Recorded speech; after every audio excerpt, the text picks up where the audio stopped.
नमस्कार दोस्तों, बहुत बहुत स्वागत है आप लोगों का ब्राइट पब्लिकेशन के यूट्यूब चैनल पर, जहां हम लोग अभी क्लास 10th के भूगोल के तीसरे अध्याय से जितने भी ऑब्जेक्टिव सवाल है उन सबको का अध्ययन करने वाले हैं। और ये सब सवाल लिए गए हैं आपके पास जो ब्राइट पब्लिकेशन का मॉडल पेपर है उससे।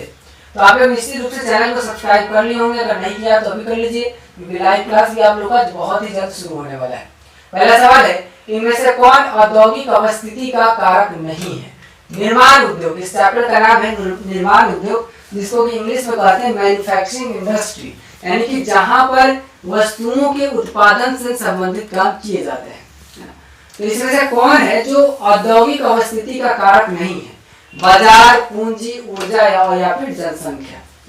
तो इसमें सही आंसर है बी, जनसंख्या जो है वो औद्योगिक अवस्थिति का कारक नहीं है। अगले सवाल की तरफ बढ़ते हैं।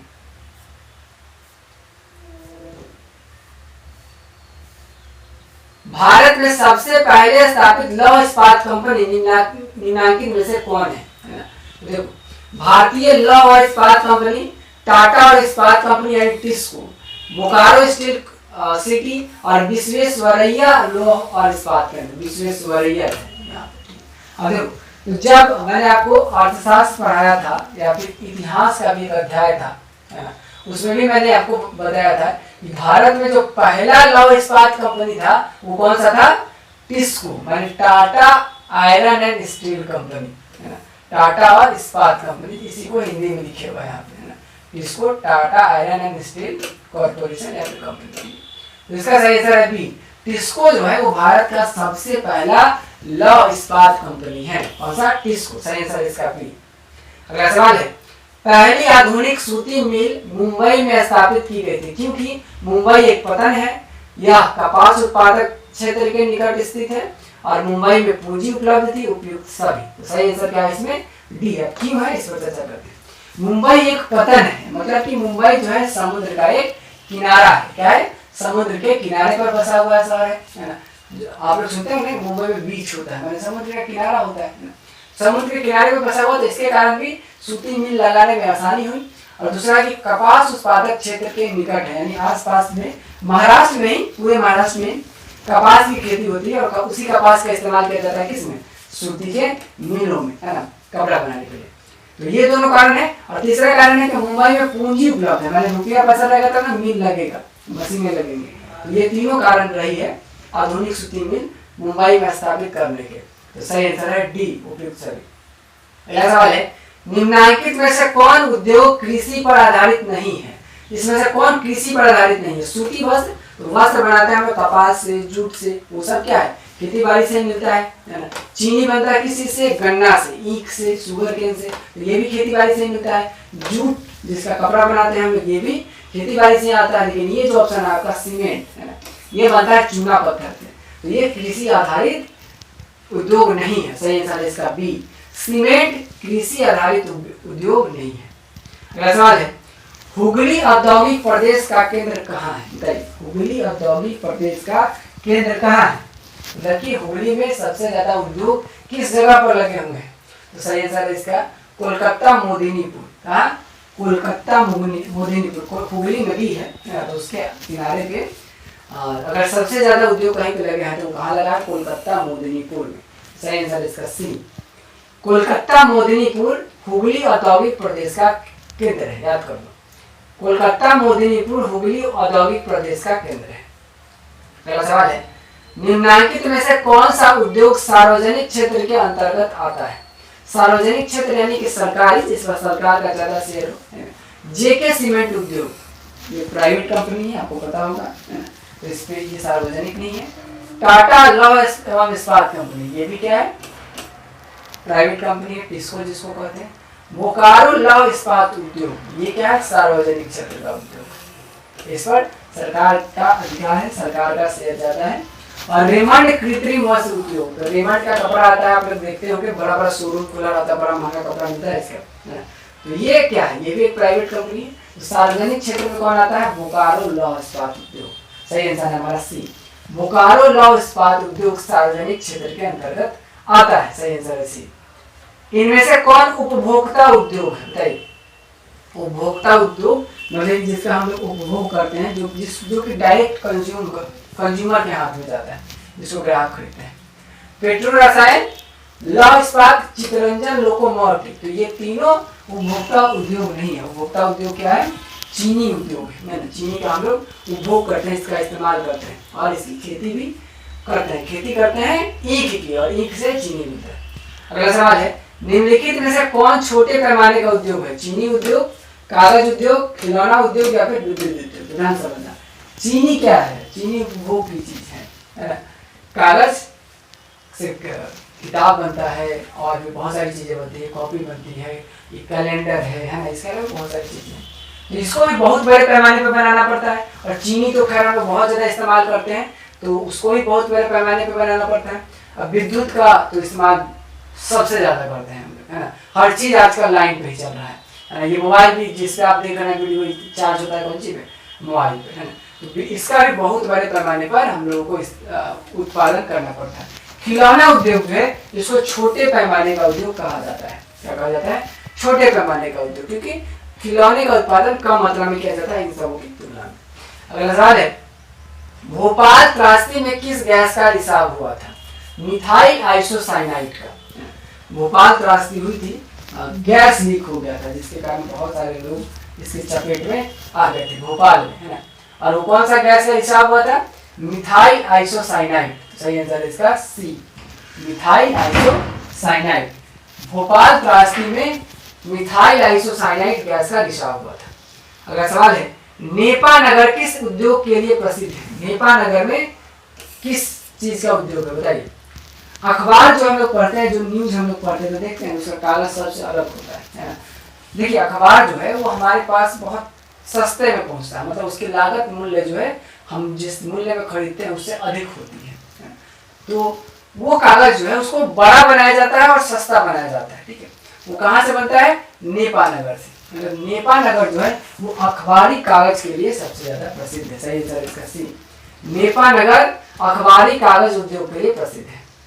सिंदरी कहाँ स्थित है? सिंदरी किस राज्य में स्थित है? पश्चिम बंगाल में, झारखंड में, छत्तीसगढ़ में या उड़ीसा में?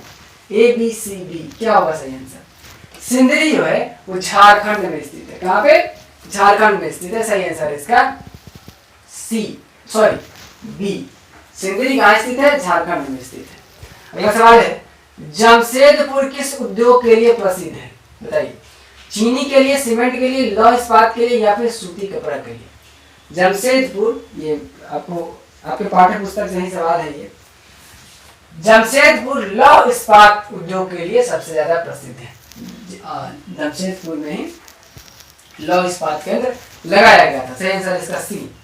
अगला सवाल है, चीनी उत्पादन में कौन राज्य भारत में सबसे आगे है?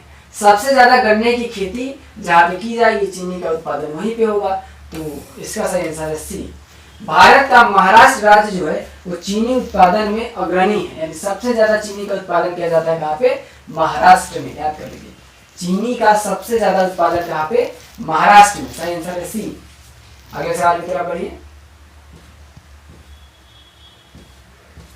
अगला सवाल है, इनमें से कौन सूती वस्त्र उत्पादक में अग्रणी है ना। मतलब कि सबसे ज्यादा सूती वस्त्र कहाँ पे उत्पादित किया जाता है? तो कोलकाता में किया जाता है। कहाँ पे?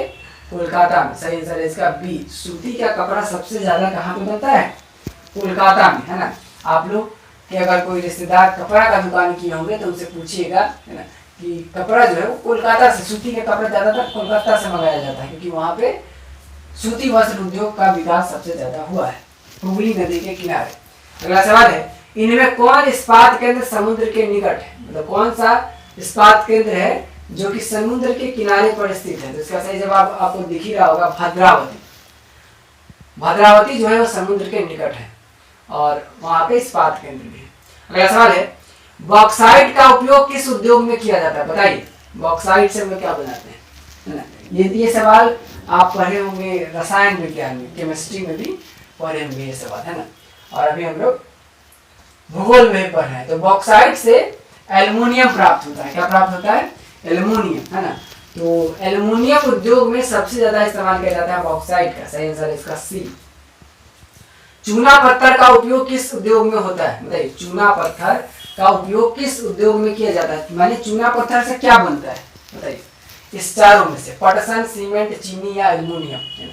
सही आंसर मैं आपको कई बार बता भी चुका हूँ। सीमेंट जो है चूना पत्थर से बनता है, तो सीमेंट उद्योग के लिए चूना पत्थर क्या है, कच्चा माल है ना, तो बहुत ही महत्वपूर्ण है। तो अगर पूछा जाए कि सीमेंट उद्योग के लिए सबसे ज्यादा महत्व कौन सा कच्चा माल रखता है, तो कौन सा रखता है, चूना पत्थर। सही आंसर है इसका बी। अगला सवाल है, निम्नलिखित में कौन उद्योगों की स्थिति के निर्धारण में महत्वपूर्ण नहीं है। ये पहला सवाल जो था वही सवाल यहाँ पर फिर से आया है ना। तो निम्नलिखित में कौन उद्योगों की स्थिति के निर्धारण में महत्वपूर्ण नहीं है ना। तो वहां पे अवस्थिति पूछ रहा था और यहाँ पे पूछा है कि कौन महत्वपूर्ण नहीं है ना। तो बाजार, ऊर्जा, जनसंख्या और पूंजी, है ना। तो बाजार की भी आवश्यकता होती है ना। बाजार जब जितना ही बेहतर होगा उद्योग की स्थिति उतनी ही अच्छी होगी। जनसंख्या भी निर्भर करता है, जनसंख्या बढ़ता है तो उद्योगों पर दबाव बढ़ता है। ये अवस्थिति बारे में हम लोगों ने पढ़ा था। ऊर्जा भी निर्भर करता है।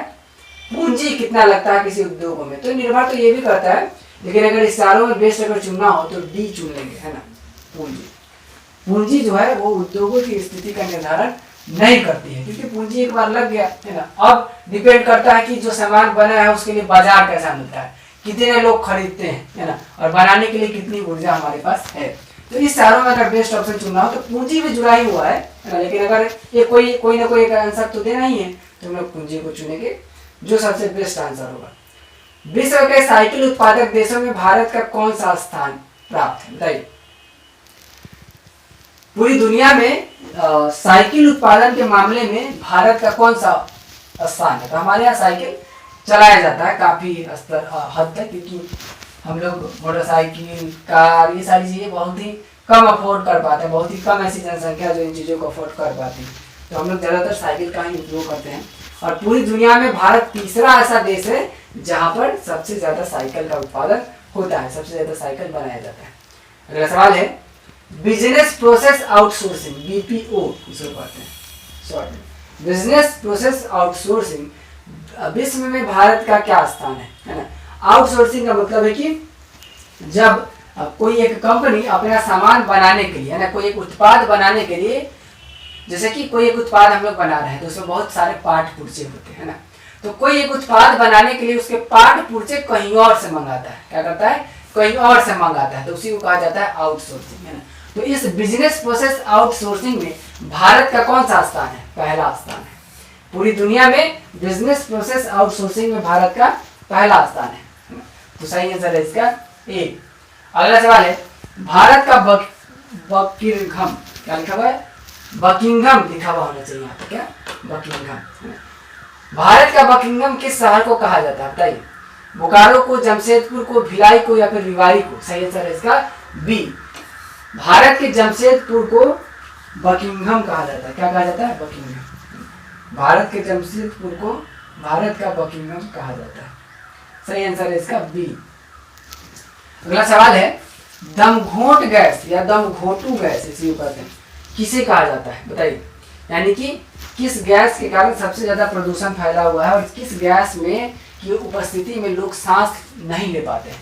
सही जवाब है इसका कार्बन मोनोऑक्साइड, कार्बन मोनोऑक्साइड। और ये प्रदूषण का सबसे बड़ा कारक होता है, कार्बन मोनोऑक्साइड। तो दमघोंटू गैस कहा जाता है किसको, कार्बन मोनोऑक्साइड को। सही आंसर है इसका ए। अगला सवाल है, इनमें कौन उपभोक्ता उद्योग नहीं है ना। तो देखिए, चीनी, कागज, दंत मंजन, है ना, इसका हम लोग डेली लाइफ में इस्तेमाल करते हैं, यानी कि दैनिक जीवन में इस्तेमाल करते हैं ना। चीनी का भी उपयोग करते हैं, कागज का भी, दंत मंजन का भी उपयोग करते हैं, है ना। तो ये सब जो है सभी क्या है, उपभोक्ता उद्योग है। लौह इस्पात जो है ये उपभोक्ता उद्योग नहीं है ना। डेली लाइफ में हम लोग लौह इस्पात का प्रयोग नहीं करते हैं। और लोहा जो है वो डायरेक्ट उपभोग की वस्तु नहीं होती है, बल्कि उससे हम किसी अन्य काम में सहायता लेते हैं, मशीन बनाने के लिए, मुख्य रूप से मशीन बनाने के लिए। लेकिन चीनी तो हर रोज इस्तेमाल करते हैं, कागज भी और दंत मंजन भी रोज ब्रश करते हैं। अगर नहीं करते हो तो आज से करना शुरू कर दो। भारत का सिलिकॉन नगर किसे कहा जाता है, भारत का सिलिकॉन किसको कहा जाता है, पटना को, मदुरई को, भागलपुर को या फिर बेंगलुरु को, है ना। क्या होगा सही आंसर बताइए। अगर आपको पता है तो कमेंट बॉक्स में जरूर लिखिएगा। भारत का सिलिकॉन कहा जाता है बेंगलुरु को, है ना। सिलिकॉन बेंगलुरु को अब क्यों कहा जाता है, क्योंकि यहाँ पर सबसे ज़्यादा आउटसोर्सिंग हुआ है ना, और यहाँ पर सॉफ्टवेयर्स को लेकर के, है ना, यानी इंफॉर्मेशन एंड टेक्नोलॉजी के मामले में बेंगलुरु जो है वो सबसे आगे है, इसलिए इसको सिलिकॉन कहा जाता है, भारत का सिलिकॉन। अगला सवाल है, भारत में कौन स्वच्छंद उद्योग है? स्वच्छंद उद्योग कौन सा है? स्वच्छंद उद्योग जो है वो है कंप्यूटर निर्माण उद्योग, है ना। कंप्यूटर निर्माण उद्योग को ही स्वच्छंद उद्योग कहा जाता है। तो सही आंसर है इसका बी। चीनी उद्योग, लौह इस्पात उद्योग और सूती वस्त्र उद्योग ये स्वच्छंद उद्योग नहीं है। अगला सवाल है, हिंदुस्तान एरोनॉटिक्स इंडिया लिमिटेड कहाँ स्थित है? हिंदुस्तान एरोनॉटिक्स इंडिया, एरोनॉटिक्स मतलब कि हवाई जहाज वगैरह से जुड़े हुए उत्पादों का उत्पादन करती है। तो हिंदुस्तान एरोनॉटिक्स इंडिया लिमिटेड अवस्थित है बेंगलुरु में। कहाँ स्थित है? बेंगलुरु में। सही आंसर है इसका A. Hindustan Aeronautics India Limited company कहाँ स्थित है? बेंगलुरु में स्थित है। अगला सवाल है, बिहार के किस स्थान पर सवारी गाड़ी के रेलवे डिब्बे बनाने का कारखाना निर्माणाधीन है? तो नालंदा के हरनौत में। कहा? नालंदा के हरनौत में सवारी गाड़ी के रेलवे डिब्बे बनाने का कारखाना जो है वो निर्माणाधीन है। निर्माणाधीन का मतलब है कि अभी बन रहा है, कारखाना जो है अभी शुरू नहीं हुआ है ना। तो नालंदा के हरनौत में सवारी गाड़ी का डिब्बा बनाने का जो कारखाना है वो बन रहा है, निर्माणाधीन है। तो सही आंसर है इसका ए। ये भी आपको समझ में आ गया होगा। अगले सवाल की तरफ बढ़ते हैं। सूती वस्त्रों की राजधानी है ना, यानी कि सबसे ज्यादा सूती वस्त्र कहाँ बनाया जाता है? सूरत में, सोलापुर में, मुंबई में या फिर नागपुर में। तो इसी चारों में से कोई सबसे बेस्ट आंसर हम लोग को चुनना पड़ेगा, है ना। इसमें कोलकाता तो है नहीं, इसमें क्या है? सूरत है, सोलापुर है, मुंबई और नागपुर है। तो इस चारों में कौन सा ऐसा जगह है जहाँ पे सबसे ज्यादा सूती वस्त्र उगाया जाता है? तो वो है मुंबई। सही आंसर है इसका भी। अगला सवाल है, भारत का पहला वस्त्र पार्क कहाँ स्थापित किया गया है? बिहार में, मध्य प्रदेश में, महाराष्ट्र में या फिर तमिलनाडु में? भारत का पहला वस्त्र पार्क तमिलनाडु में स्थापित किया गया है। सही आंसर है इसका डी। भारत का पहला वस्त्र पार्क कहाँ पर स्थापित है? तमिलनाडु में। सही आंसर है इसका डी। चलिए याद कर लीजिए, भारत का पहला वस्त्र पार्क कहाँ पे? तमिलनाडु। अगला सवाल है, इनमें कौन सा शहर चंदन पर आधारित सौंदर्य सामग्री के लिए विख्यात है? माने कि चंदन का जो पेड़ होता है ना, उससे कई तरह की सौंदर्य सामग्रियां बनाई जाती है, परफ्यूम वगैरह, साबुन वगैरह भी बनाया जाता है ना। तो ये कौन से शहर में ऐसा किया जाता है बताइए? मैसूर में, कोलकाता में, सूरत में या फिर पटना में? तो याद कर लीजिए, मैसूर शहर में चंदन पर आधारित सौंदर्य सामग्री बनाई जाती है। सौंदर्य सामग्री का अर्थ होता है जिससे सुंदरता बढ़ जाती है, तो मतलब कि श्रृंगार का सामान। तो मैसूर में चंदन पर आधारित श्रृंगार के सामान का सबसे ज्यादा निर्धारण मतलब कि उत्पादन किया जाता है। अगला सवाल है, नाचको तथा वाल्को कंपनी का संबंध किससे है? नाचको तथा वाल्को कंपनी जो है वो क्या उत्पाद करती है, मतलब किस चीज का उत्पादन करती है? तो सही, इसका सही आंसर है सी। नाचको तथा वाल्को कंपनी एल्युमिनियम उत्पादन करती है। एल्युमिनियम उत्पाद से जुड़ी हुई ये कंपनी है। तो इसका सही आंसर है सी। तो इस तरह से अध्याय 3 के जितने भी इंपॉर्टेंट सवाल थे उन सबों का हल आप लोगों ने देख लिया है और इस पर हमने चर्चा भी कर ली है। आप लोगों से मुलाकात होगी फिर अगले अध्याय में। तब तक के लिए अपना ध्यान रखिए, पढ़ाई करते रहिए। वीडियो अगर अच्छा लगा हो तो लाइक कीजिएगा, अपने दोस्तों के साथ शेयर जरूर करिएगा। कोई भी समस्या हो तो कमेंट बॉक्स में जरूर लिखिएगा। चैनल को सब्सक्राइब कर लीजिएगा। बहुत बहुत धन्यवाद।